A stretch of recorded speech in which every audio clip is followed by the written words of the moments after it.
Right now, on the National Weather Desk, massive mudslides. Relentless rain sends mud, rocks, and debris tumbling down California hillsides.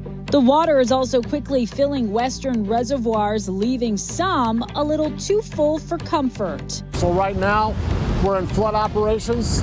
Dense fog leads to a pileup involving nearly 20 vehicles. Thank God to be alive. As we count down to April's solar eclipse, a look at how small New England communities are getting ready. We're really going to blow it out of the water that weekend. We have suggestions on the best ways to maintain your bird feeder and what current weather patterns are telling us about the upcoming hurricane season. From our nation's capital, this is the National Weather Desk.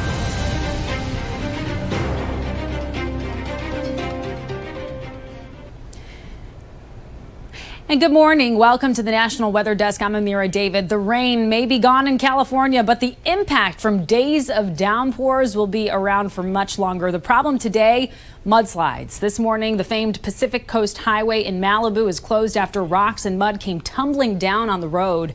It could be closed for several days. The National Weather Service says a weather gauge in the area shows 24 inches of rain has fallen there since February 1st.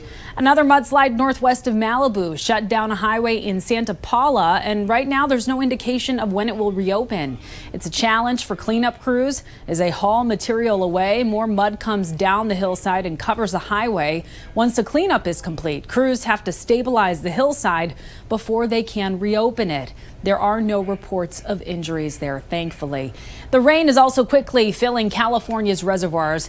Lake Shasta rose 6 feet in just a few days this week, pushing it up closer to the top. So now water is being released from the dam, but that could lead to flooding downstream. Mike Mangus explains why.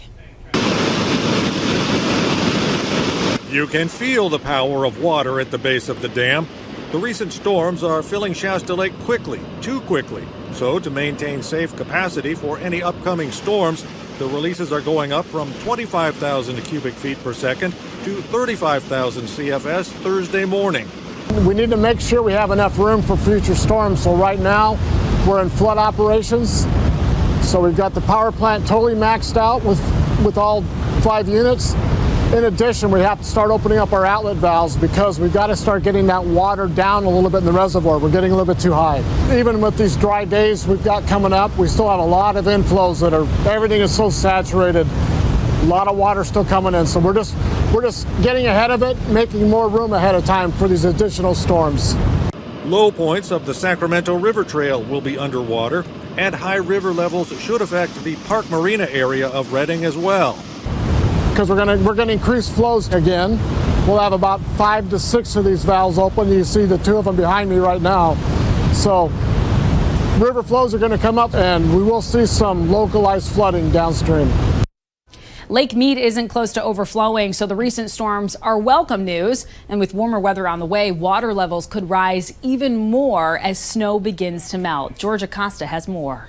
With on and off rain across the valley for the last couple of weeks, some desert dwellers who've frequented Lake Mead for decades say they are glad to see rising water levels. We have seen the water go down tremendously, so every time we see it come up a foot or 5 feet or 10 feet, we are so thankful. As temperatures warm up, reports from the Bureau of Reclamation, the organization that oversees the Lower Colorado River operation, shows the water at Lake Mead is 28.5 feet higher than it was at this time last year. As of Wednesday morning, readings show the levels at Lake Mead are sitting at 1,075 feet. I mean, we're getting somewhere with it, and hopefully it gets filled back up. They can move this again. They can, have access to easier boating launching and all the things like that. So I think people would look forward to that once it goes up. Officials with the National Weather Service in Las Vegas say snowpack along the Colorado River is currently higher than normal, sitting above 100%, and say it's allowed Lake Mead to reach 37% capacity, compared to last year's levels where it reached just 29%. Snowpack contributes more than rain because you have to picture the size of it. This is a snowpack that's covering the Rocky Mountains and the Colorado River. We're talking Colorado, Wyoming, Utah. It all flows into the Colorado River, which is a very large amount of water, and that all eventually makes its way into Lake Mead. In Mississippi, the problem on Wednesday was dense fog. It led to a massive pileup involving nearly 24 cars. Brandy McGill is in Jones County with the details. It's a scene no one ever wants to encounter. We've responded to things like this, but nothing this bad. Dense fall conditions caused many drivers to be bumper to bumper Wednesday morning around 6:30 along Highway 84 in Jones County. Couldn't see nothing. I mean, you pretty much had to stop and, go off your flashes, emergency lights. Resulting in multiple crashes. We had a log truck, 18-wheeler tractor trailer log truck that was traveling eastbound, and it was involved in an accident. It overturned and several logs were spilled out in the roadway and in the median. And as a cause of that initial accident and the dense fog and lack of driver attentiveness, several more accidents occurred. I believe MService transported 10 patients and then was assisted by Covington County Hospital, who ended up transporting 3 for them, and they triaged an additional 9. A total of 20 vehicles were involved in the crash at last check.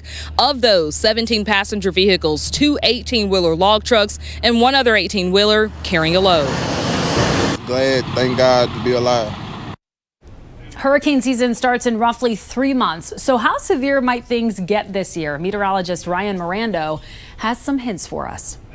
Hurricane season is still months away, but we're starting to get some peeks and hints into what the season could look like. Firstly, with the shift from El Nino to La Nina.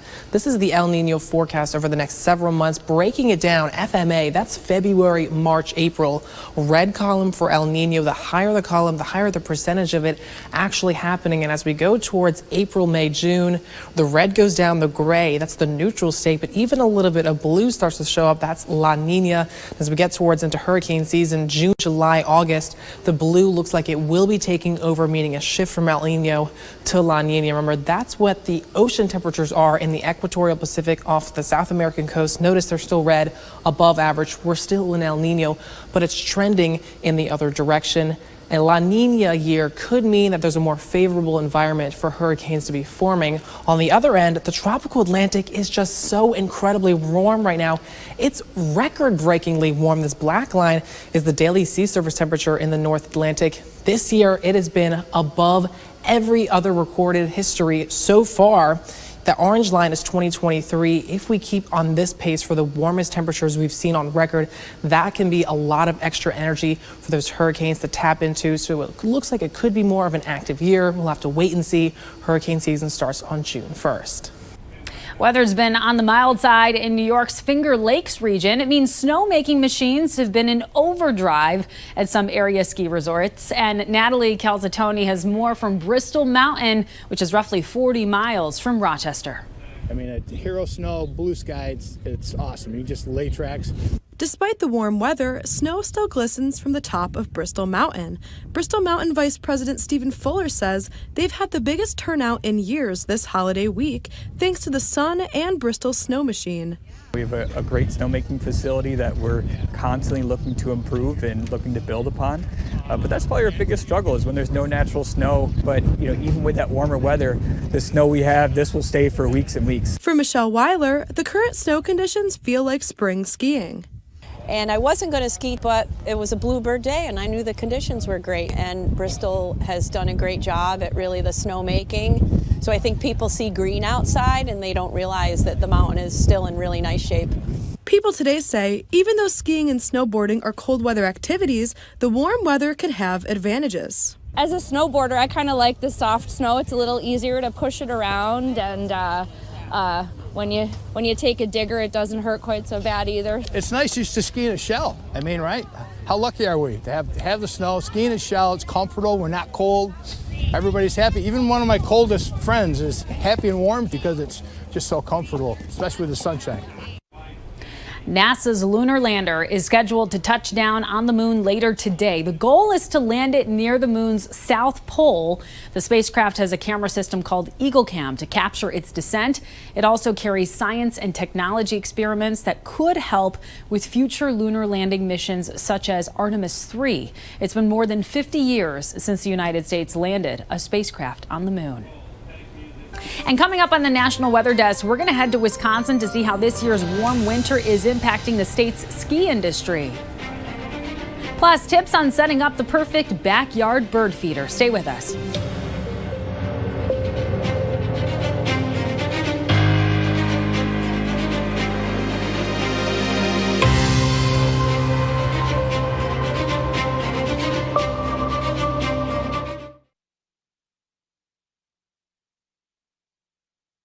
I'm meteorologist Charlie Lopresti with a look at the Northeast. Most areas in the Northeast will top out in the 40s, some areas in the 30s during the afternoon under a partly sunny sky. Notice a little bit of rain taking shape already into western parts of New York during the afternoon today. Most of the rain and snow in northern parts of the area, that moves in for tonight and heading into Friday morning. That's about 1 o'clock in the afternoon Friday. That's going to be moving out Friday night. That's going to set the stage for what looks to be a colder and windy day in the Northeast on Saturday. I'm Chief Meteorologist Gerard Jabali. Here's a look at the Mid-Atlantic region. We're going to be starting out your Thursday dry, but we will see a better chance for some rainfall to come our way later on in the night. Looks like Thursday evening will be the beginning for those chances, really, and we'll see that chance lingering all the way through your first part of your Friday. By Friday afternoon, most of that weather is clearing out, maybe even a little bit of sunshine. Temperatures will be fairly mild on Thursday and even on Friday before we chill down on Saturday. I'm meteorologist Vetus Reed. Here's a look at your Southeast forecast. Highs for the day up to 66 degrees in Raleigh, 70 at Atlanta and Macon, Mobile at 72 degrees, Tupelo coming in at 68, Nashville 63 degrees in the mid-70s from Tampa down to West Palm. Looking at plenty of sunshine across the Southeast, especially across Florida, southern portions of the Carolinas and Georgia. But we have our next front that's going to be pushing through. That's going to be bringing us a chance for showers, some thunderstorms across parts of Kentucky, down through parts of Tennessee on Friday.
A new episode of our podcast, Off the Radar, dropped this week. In honor of Black History Month, meteorologist Emily Gracie spoke with the daughter of June Bacon Percy. June was the first woman to become chief meteorologist at a local TV station. Here's a short preview of that episode. Well, it's just a week before spring hits by the calendar.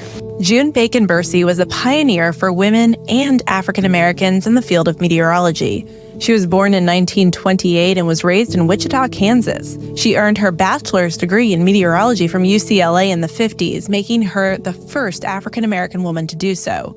This was just the start of her groundbreaking. In 1971, she began her career as a broadcast meteorologist, making her the first American woman with a meteorology degree to give a TV weather report. Not too long after, she was named the station's chief meteorologist and became the first woman to earn the seal of approval from the American Meteorological Society. She was a scientist first, and she was very clear early on that she wanted to be a broadcast meteorologist. And she pursued meteorology, quite frankly, with a vengeance, because at that time there were so many objections about why she shouldn't. June Bacon Percy passed away in 2019 at the age of 90. Her legacy lives on within the weather community.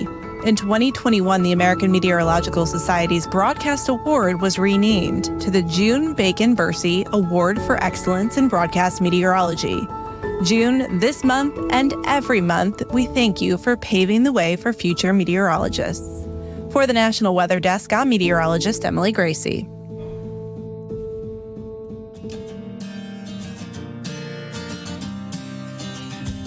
Country Today. We begin with a look at downtown Austin, Texas, where things are off to a cloudy start, but will become mostly sunny by this afternoon. Highs today expected to reach 85 degrees. And now let's head to Dayton, Ohio, where morning thunderstorms will give way to rain this afternoon. Highs today in Dayton expected to get up to the mid-50s. Heading north to Michigan and a look at the Mackinac Bridge connecting the state's upper and lower peninsulas. Areas of patchy fog this morning will clear out, but skies will remain cloudy most of the day. The high today in Mackinac, 37 degrees. And finally, Myrtle Beach, South Carolina, where skies are expected to be mostly sunny with temperatures in the low 60s. A warm Wisconsin winter has led to an unwelcome cool down for businesses that rely on the cold and snow to make money. Emily Matesic spoke to local business owners to find out how they are weathering the situation. There's snow on the slopes at Paul Bunyan Ski Hill in Lakewood in Oconto County now, but owner TJ Kirscher had to work for every inch, making most of it with machines. The first half of the season has been a real struggle. We were not able to open during the Christmas holidays. We didn't get the season open till like the first or second week of January. The lack of snow and cold weather not only postponed the opening of the season here, but with very little natural snow in the area, there were very few extra visitors to his bar and restaurant on site. Yeah, it's a little bit of a struggle. We lost 1/3 of our season, then plus you couple the fact that the snowmobile trails were not open. So we lost that income, that revenue as well. While things have picked up a bit at Paul Bunyan, just south in Mountain at Spur of the Moment Ranch, cabins sat vacant the entire month of January, and there have only been a few reservations in February. It's pretty hard when the cabins aren't full. In the summertime, spring, summer, and fall, we're full. So we plan for a slower winter, but not this slow. The impact of the empty cabins and empty trails not only being felt here, but countywide too. If we don't have people, everybody's down. The restaurants are down, the bars are down, the little stores are down. So everybody benefits from people being in the North Woods. TJ Kirscher says because of the warm winter, he won't make any money this year, but he also doesn't anticipate losing any either. So he doesn't plan to apply for any assistance. Meanwhile, at Spur of the Moment, Sarah Lacerdo said they'd consider applying, but would honestly rather just entertain guests. It's easier to just fill the cabins. As we count down to the solar eclipse across America, Vermont is getting ready for its moment in the sun. The state is expecting thousands of visitors to experience 100% totality. The rare event is happening during a slow time of year for tourism, but businesses of all types are already preparing and planning for this big opportunity. Calvin Cutler has more. It may be cool outside, but travel and tourism preparations are heating up in advance of this spring's total solar eclipse. We're really going to blow it out of the water that weekend. Smuggler's Notch Resort is expecting over 3,000 guests. Staff has a packed schedule: pond skimming, drumming, fire dancing, s'mores, educational programming, and fireworks. We do programming 7 days a week off the mountain. And so we're very well equipped to handle this between food and beverage and our activities department and everyone that's going to work together to pull this off. We're good at this stuff. 1312, we'll call it 1315. Retailers are gearing up too. At Crossroads Deli in Waterbury, just a stone's throw from I-89, a major corridor for visitors. General Manager Jeremy Allaire is bracing for people coming and leaving Vermont, fueling up and making a run on beer, wine, sandwiches, and creamies. Generally want to hire about 20 staff members. We double our staff by then, with the creamy stand being a big bulk of that. But our deli, our cashiers, all of that we need to buff up and get ready for an event like this, which is going to be huge for this area. Most of us love being able to interact with nature. One popular way people connect is through feeding birds. New reports suggest improper care of bird feeders can lead to the spreading of disease. Michigan meteorologist Trevor Robideau brings us suggestions on how to maintain your bird feeder. It's a really important pastime for a lot of people, and people enjoy doing it. They enjoy being able to look out their window and see birds. It does encourage people to connect with nature. Bird feeding is a great joy to many who love nature. But feeding the birds comes with a responsibility to maintain feeders to avoid spreading potentially deadly diseases. Anytime you are bringing a number of animals, birds, mammals, humans to a food source and sharing that food source, that if there are diseases in the environment or if one of those birds is sick, then they can contaminate the food, they can pass diseases. The Michigan Department of Natural Resources recommends that you clean your bird feeders once a week to avoid spreading different diseases that can cause blindness, grounding, and even death. Take a scrub brush with some dish soap, scrub any debris off of the feeder, and then we recommend you soak it or spray it, or however you can get some bleach on there, a 10% bleach solution. So that means 9 parts water, 1 part bleach, and let that sit. Let that sit for 10 minutes, and then spray that off, and then let the feeder completely dry before you fill it back up with birdseed. But accidents still happen, and sometimes birds catch diseases naturally. So how can you spot a sick bird? They're going to be puffed up and have like ruffled feathers. They're not going to be moving much. Sometimes their eyes they're almost like half open, so they're kind of squinty. They may be falling over. They may try to fly and have difficulty flying. They may be, you could walk right up to them because they're grounded. And time now for a short break. But first, we take to the skies with a flock of pink and white flamingos. Enjoy.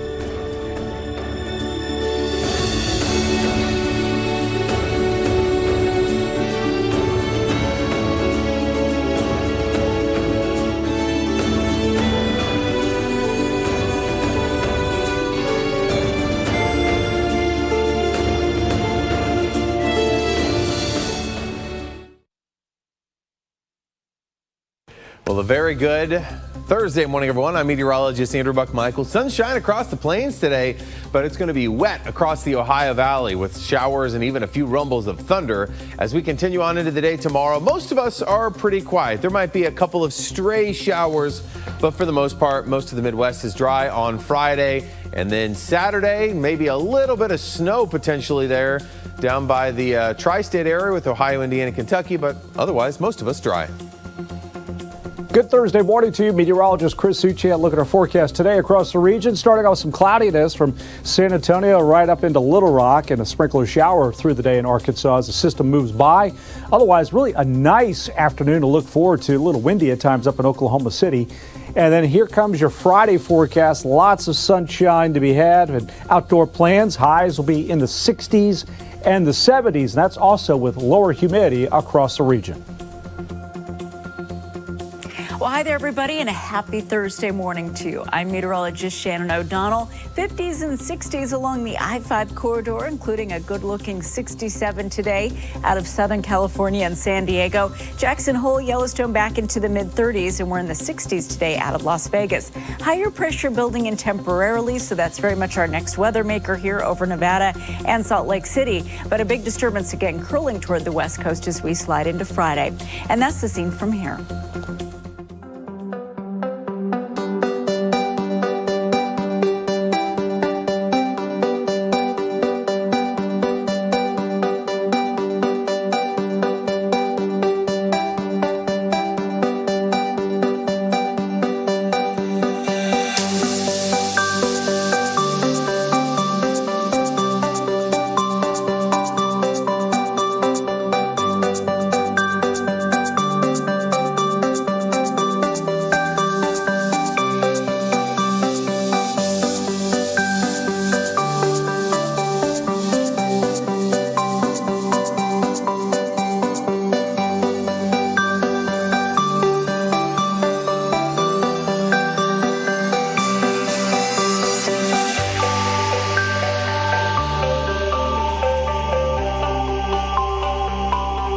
Weather Window, presented by the National Weather Desk. A cold and icy drive after recent storms dropped snow. Clearing skies left quite the view of Lake Tahoe. When it's cold, nothing like a hot tub dip to warm things up, which Bruno the dog seems to enjoy. This pastel sunrise along the Carson River greeted the morning in Nevada Wednesday. Meanwhile, near South Jordan, Utah, the skies looked like an artist palette as the day said goodbye. For more content like this, like the National Weather Desk on Facebook. Have you heard of graupel? It's a type of winter precipitation, and you've probably seen it before. Meteorologist Emily Santum explains exactly what it is. Graupel is a type of smaller hail that disintegrates in your hand when handled. Let's take a second and go through the process in which it forms. Now, graupel first forms as snow crystals. Snow then falls through a layer of supercooled water droplets that don't freeze when temperatures are below freezing levels. There, the droplets freeze or rime onto the snow crystals. Now, the size of a graupel depends on how intense the riming process is. They can grow large, but no larger than 0.2 inches. Graupel is referred to as snow pellets and is soft, unlike hail, which is much larger than graupel, harder, and can cause great damage.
Thank you so much for joining us. Tomorrow on the National Weather Desk, we're going to look at how AI technology is helping scientists better understand the different ways the sun can impact life on Earth. I'm Amira David. Make it a great Thursday, and we will see you right back here tomorrow.